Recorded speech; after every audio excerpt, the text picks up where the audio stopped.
¿Qué tal, amigos de Saber Sin Fin? Muy buenas tardes, tengan todos ustedes. Bienvenidos como siempre a su programa.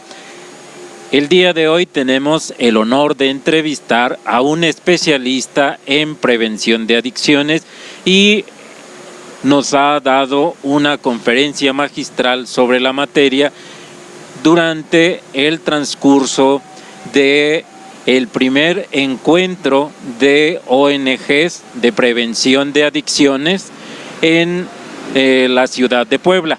Muy bien, pues damos la más cordial bienvenida aquí a nuestro amigo Alfredo Fukushima.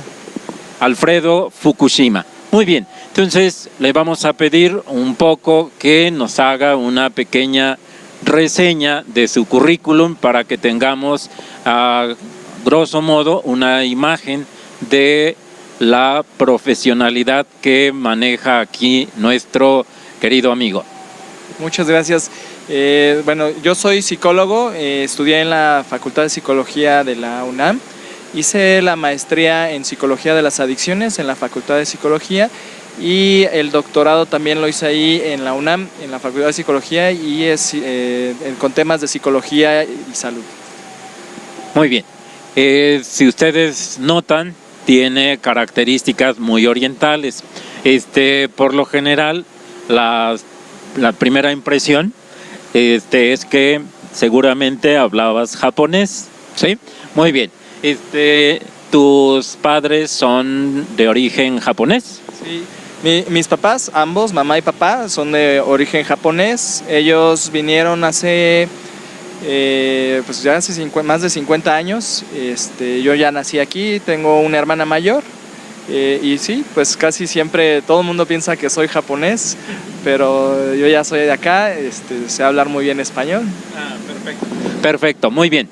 Ahora, ¿por qué precisamente siendo el campo de la psicología tan vasto, por qué te enfocas precisamente sobre el campo de las adicciones? Bueno, dentro de la formación que tuve la oportunidad de conocer a varios doctores que se dedicaban a la cuestión de la atención en adicciones y pues de ahí me fueron jalando hacia este tema y poco a poco yo también me fui adentrando y pues empezarle a encontrar este interés más que nada y empecé un poquito al revés porque empecé primero conociendo la parte de la atención, el tratamiento de las adicciones y después me fui regresando un poco hacia la prevención. Creo que esta parte de conocer la atención, pues también dije, bueno, ¿por qué esperar hasta que las personas lleguen hasta este punto? Y fue que como regresé un poco hacia hacer más prevención. Ya. En este momento el proceso de la prevención, ¿qué tanto consideras que está difundida en México?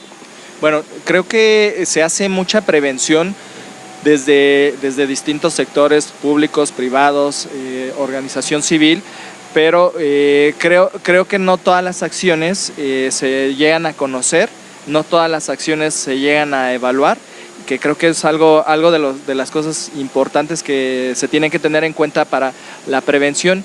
Evaluando estas acciones, pues vamos a ver si realmente estamos logrando los objetivos. Ahora, si estamos hablando de prevención de adicciones, ¿cuál es el concepto, qué definición tienes de adicción? Tomando en cuenta que existe adicción al trabajo, adicción a la sexualidad, etcétera. En este caso estamos refiriéndonos a sustancias tóxicas, ¿sí? ¿Bajo qué parámetros defines una adicción? Bueno, yo trabajo con la cuestión de consumo de sustancias, de drogas en particular. Y cuando ya hablo de adicción, pues sí, ya hablo de una cuestión que empezó desde un consumo a lo mejor experimental, ya se fue a un abuso y ya llegó a una parte de dependencia, una parte ya más patológica, en donde pues yo lo considero en donde ya empieza a haber cambios a nivel cerebro, a nivel fisiológico, y es lo que yo ya llamaría como una adicción. Ahora, ¿cuáles serían las causas fundamentales por las que se inicia la adicción? Bueno, Hay que entender que no solo va a haber una sola causa, ¿no? Cada quien puede tener sus distintas causas, pero algo que sí vemos que, dentro de estas causas que tiene mayor influencia es la cuestión ambiental, que tiene que ver con los pares de amigos, en el contexto en donde yo estoy. Esa es la que tiene mucha influencia en la cuestión del inicio de consumo. Habrá gente que tendrá también cuestiones personales, cuestiones de curiosidad, pero la que más influye es la ambiental. Y en cuanto a el contexto ambiental, ¿qué tanto influye la familia? Pues también influye mucho para la prevención, influye mucho, como también para que se dé el consumo. La familia tiene que ver mucho con los valores, con la educación que va fomentando, pero también tiene que ver con el cuidado, y a veces conforme se va teniendo necesidades, trabajo, pues ahorita lo que vemos es una sociedad en donde la familia a veces no está al 100% al pendiente de todo esto, entonces es cuando se ve que se da algunos consumos. Ahora, cuando hablamos ya de prevención de adicciones en nuestro país, ¿qué tanto presupuesto destina el gobierno a este proceso? Bueno, desconozco un poco cuánto es en cantidad, pero sí se hace mucho esfuerzo. Tanto es el esfuerzo que actualmente se encuentran con 340 unidades de atención primaria, los centros de atención primaria conocidos como CAPAS, en donde su principal tarea es la prevención. Entonces, no sé en monto cuánto es, pero sí se hacen muchos esfuerzos en lo que es la prevención, e incluso estos centros en los últimos 2 años se han desarrollado 9 talleres psicoeducativos que tienen que ver desde atención de poblaciones de niños de 6 a 9, de 10 a 12, adolescentes e incluso padres de familia. Ahora, en este momento, ¿qué tanto se requiere de un profesional, como en tu caso, para generar esta conciencia? Yo creo que la mayoría de la población por adicción sobre todo va a entender lo que vienen siendo inhalantes, pero existe un sinnúmero de sustancias psicotrópicas, ¿no? Pero creo que uno de los problemas fundamentales es que le damos más énfasis, tú mismo lo decías, hacia el tratamiento, ya cuando la persona tiene problemas de adicción. ¿Hay un mayor porcentaje de apoyo hacia personas ya con problemas de adicción que con prevención? No, yo creo que va de manera similar esta parte de la atención. Creo que sí es muy importante la participación de gente profesional para que pueda dar la información adecuada, porque bueno, ahorita también sabemos que hay mucha información incorrecta, o los chicos de repente no les llega la información y no averiguan si realmente esa información es la correcta. Entonces, algo que yo los invito es que se acerquen a estos centros que también tienen muchos profesionales especializados en adicciones y que los puedan orientar, y como bien dices, no nada más es el tema de los inhalables o la marihuana, ya hay una infinidad de sustancias que pueden generar este tipo de adicción o este tipo de problemas. Ya, ahora, cuando nosotros hablamos de los procesos de adicción, ¿cuáles serían una de las causas psicológicas principales por las que las personas recurren? Digamos que por el contexto educativo, familiar, pues prueban, pero ¿cuál sería la causa psicológica por la que la persona ya entra al estado de la adicción? Bueno, hay que ver que no podemos negar que las sustancias pues sí generan un placer a nivel cerebral. Entonces, pues mucha gente recurre a cuestiones a lo mejor de este placer, o dependiendo del tipo de sustancia, los efectos que pueda tener, olvidar algún tipo de problemas, o incluso desde la aceptación social puede llegarse a dar, y la causa, como decía hace rato, pues puede ser es multicausal, pero lo que sí va a llevar más que nada a este proceso de la adicción pues ya son las cuestiones que tienen que ver con la misma sustancia y tiene que ver con este placer que genera. Entonces, actualmente el porcentaje de personas con tendencia a la adicción entre hombres y mujeres, la población masculina o femenina, ¿cuál es más grande? Bueno, la mayoría son consumidores, los hombres son los que consumen mucho más cantidad de sustancias, pero lo que vemos también en las últimas encuestas, por ejemplo, es que las mujeres en algunas sustancias como el alcohol están igualando o superando a lo que es el consumo de esta sustancia a los hombres. Entonces, sí tendríamos que hablar, si hablamos de una generalidad, pues lo vamos a ver más que nada en hombres, pero sí estamos viendo consumos pues ya muy parecidos a los hombres en mujeres y en adolescentes principalmente. Ya. Ahora, cuando las personas ya tienen un proceso de adicción, en este momento, ¿cuál sería el factor fundamental o cómo conducir a las personas hacia un centro cuando las personas van a presentar resistencia? ¿Qué recomendarías a una familia cuando tiene un hijo ya con problemas de adicción, pero el hijo tiene esa resistencia? Claro, es como una cuestión muy común que presentan este tipo de personas.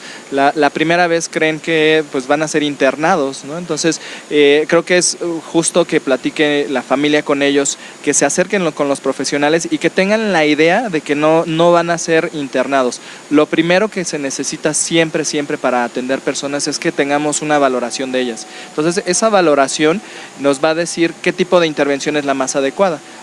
No quiero decir que el internamiento sea malo, a lo mejor es necesario, pero para cierto tipo de población. Entonces, lo primordial es que la familia pueda invitar, si es que tiene algún familiar o algún conocido en alguna situación, que lo invite a que se valore y es lo primero que necesitamos para saber cuál es la intervención o el tipo de acción que se tiene que tomar. Nuestro país, ¿qué índice a nivel mundial o qué lugar ocupa en cuanto a adicciones, por ejemplo, no sé, marihuana? No sé en qué lugar estemos, pero en nuestro país es la droga ilegal, ahorita es la droga ilegal de mayor consumo. Entonces, yo más que nada no sé en qué lugar estemos, más bien creo que estamos en una manera muy similar a otros países en donde la droga número 1 de consumo es la marihuana. Actualmente en México, con la situación de que se está ya legalizando el uso de la marihuana con fines recreativos, ¿qué consecuencias crees que tendría? ¿Cuáles serían las consecuencias más nefastas que se presentarían?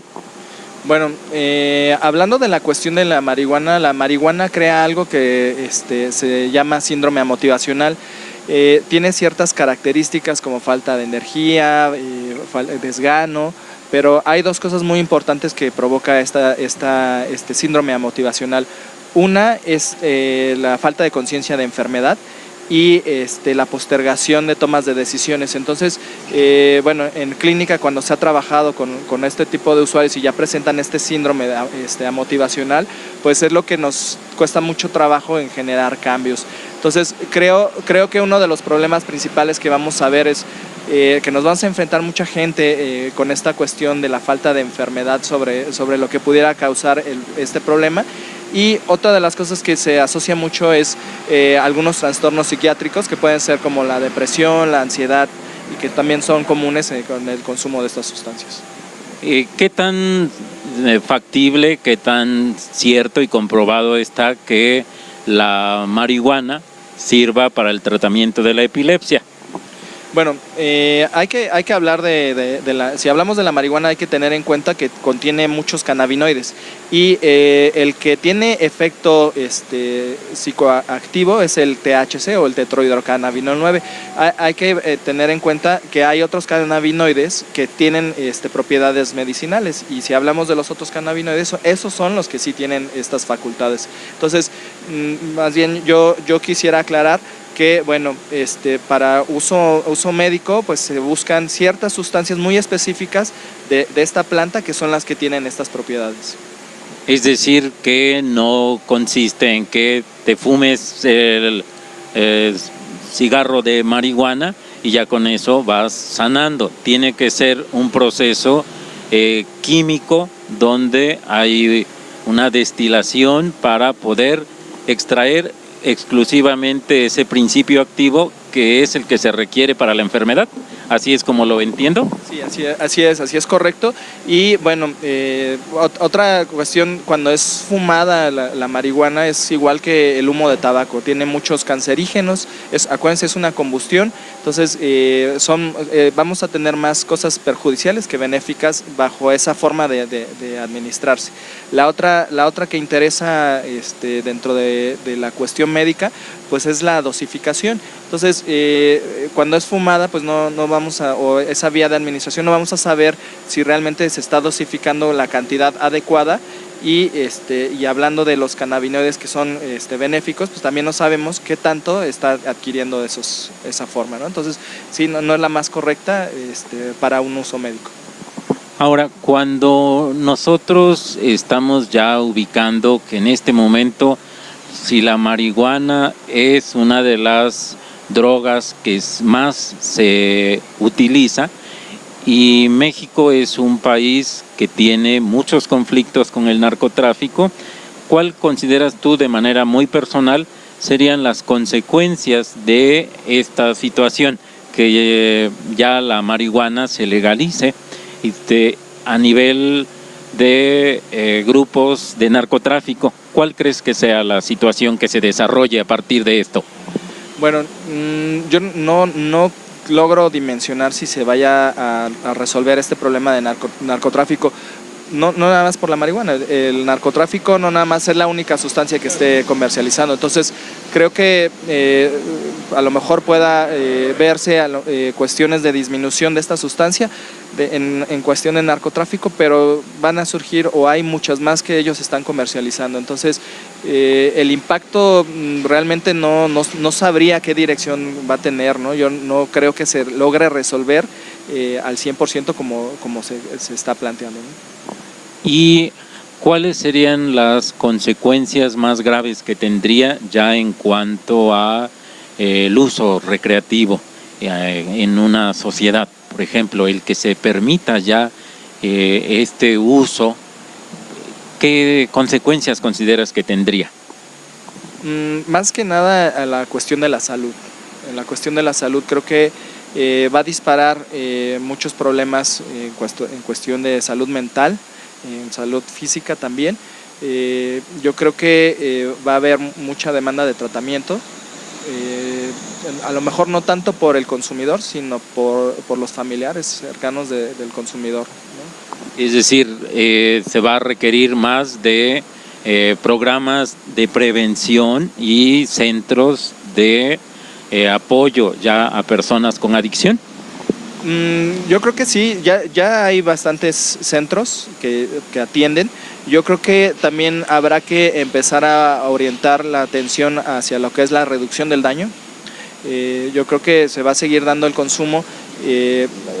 Yo creo que más que nada vamos a necesitar programas de reducción de riesgos y daños sobre esta sustancia, la marihuana. Ahora, en México, ¿cuáles serían las sustancias que más se van utilizando? Si pudieras hacernos un diagrama verbal, más o menos, en primer lugar estaría el alcohol, el tabaco y luego. Sí, como bien mencionas, en primer lugar está el alcohol, el tabaco. Bueno, ya después de esto, las drogas ilegales, el primer lugar sigue siendo la marihuana, la de mayor consumo, e incluso es la que dentro de la última encuesta nacional de consumo de alcohol, tabaco y drogas, es la que está en primer lugar y la que representó mayor incremento. En segundo lugar está lo que es la cocaína, el crack. Y en tercer lugar están los inhalables, pero también cabe mencionar que sí vemos algún repunte, no nada más en las encuestas, sino también en los centros de atención, la cuestión de las metanfetaminas. Ahora, ¿a qué crees que se debe que precisamente la marihuana sea la que más se está empleando?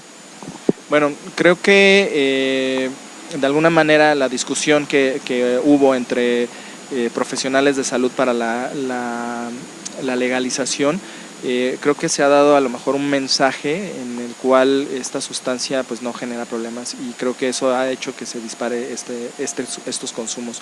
Creo que la percepción, hemos bajado la percepción de riesgo del consumo de esta sustancia, y por lo tanto pues ha hecho que se dispare el consumo. Ahora, en cuanto a el alcohol, si lo comparamos con, por ejemplo, con la marihuana, ¿cuál considerarías más dañino? ¿El empleo del alcohol o el empleo de la marihuana ya en procesos cognitivos, conductuales? Yo creo que la marihuana sí genera, bueno, ambas las considero muy peligrosas, ambas. Son cuestiones muy procesos y daños muy distintos que podemos analizar. Creo que cada una tiene su particularidad, pero la marihuana, creo que en la cuestión de tratamiento, o lo que yo he visto tratando a usuarios de marihuana, sí ha costado mucho esta parte que les mencionaba hace rato de la falta de conciencia de enfermedad, y en cambio cuando se trabaja con algún usuario con problemas de alcohol, como no presenta esta falta de conciencia de enfermedad, cuando ya se hace como una retroalimentación de su estado de salud, caen en cuenta y se generan cambios más fácilmente. Entonces, ahora, ¿qué piensas tú de manera muy personal acerca de el uso de las plantas sagradas dentro de la cultura chamanística, que se denomina de manera antropológica, le denominan la psiconáutica, y actualmente se utiliza el término enteógenos? ¿Qué piensas de este uso, el uso místico de las plantas sagradas? Claro, bueno, es un tema que toco con todo respeto y con todas las creencias que se pueda tener alrededor de este uso, y como bien lo mencionas, cae en uso. Entonces esto para mí significa que hay un consumo, pero es controlado, guiado. No es una cuestión de abuso en donde haya esos consumos altos o frecuentes sin esos objetivos sagrados o místicos que tienen. Entonces, ¿tú consideras que la diferencia sería la motivación? La motivación y el control que tienen sobre el consumo. Creo que le tienen también cierto respeto y no buscan el abuso de estas sustancias. Entonces, podríamos decir que desde esa perspectiva, el que las personas ocupen los enteógenos, las plantas sagradas, y dentro de un contexto ritualístico, debiera ser como un proceso, debiera ser aceptado como algo propio de su cultura, y por ende no debiera ser penalizado. Pues yo creo que en cierta medida también está permitido, en cuanto a que hay ciertas cantidades en las que se permite esos consumos, ¿no? Entonces no creo que en su totalidad esté penalizado, ¿no? Ahora, ¿qué tanto consideras que sea necesario, por ejemplo, que un especialista en prevención o en adicciones tenga ya la experiencia empírica del uso de estas sustancias? No creo que sea tan necesario esta experiencia empírica de sus consumos. Yo creo que bueno, la formación que yo tuve pues sí te permite como conocer, y más que nada la experiencia que tienes al estar atendiendo a este tipo de personas, entiendes esa problemática o esas descripciones de comportamiento, ideas y actitudes que se van teniendo hacia esas sustancias. Entonces creo que sí, creo que es más importante esa experiencia en estar atendiendo, trabajando con lo que es la comunidad, desde la prevención, desde el tratamiento, porque eso te permite ver las necesidades que tienen estas personas. Muy bien. ¿Algún punto que quisieras agregar? Bueno, Yo quisiera agregar, de los 340 centros que yo mencioné, están en toda la República Mexicana. Hay un número 01800 911 2000, en donde si ustedes tienen dudas acerca de lo que se ha platicado, de lo que tiene que ver en materia de sustancias o de adicciones, se pueden acercar, llamar. El teléfono es gratuito, está los 365 días del año y les pueden decir dónde está el centro más cercano a su domicilio. Ahora, no sé, ¿nos pudieras proporcionar una página de Facebook por si la gente quiere contactarte directamente? Les puedo dejar, mi nombre es Eiji Fukushima, así me van a encontrar en las redes. Si gustan también dejo mi correo, es eiji-fuku con cada kilo @hotmail.com. Muy bien, pues te agradecemos mucho tu tiempo, tu espacio, que nos has permitido conocer una visión profesional acerca de este proceso, este fenómeno social que debe ser tan complejo. Y pues muchísimas gracias, amigos, y sobre todo gracias a nuestro amigo David, porque está aquí con nosotros apoyándonos, y les esperamos en nuestro siguiente programa.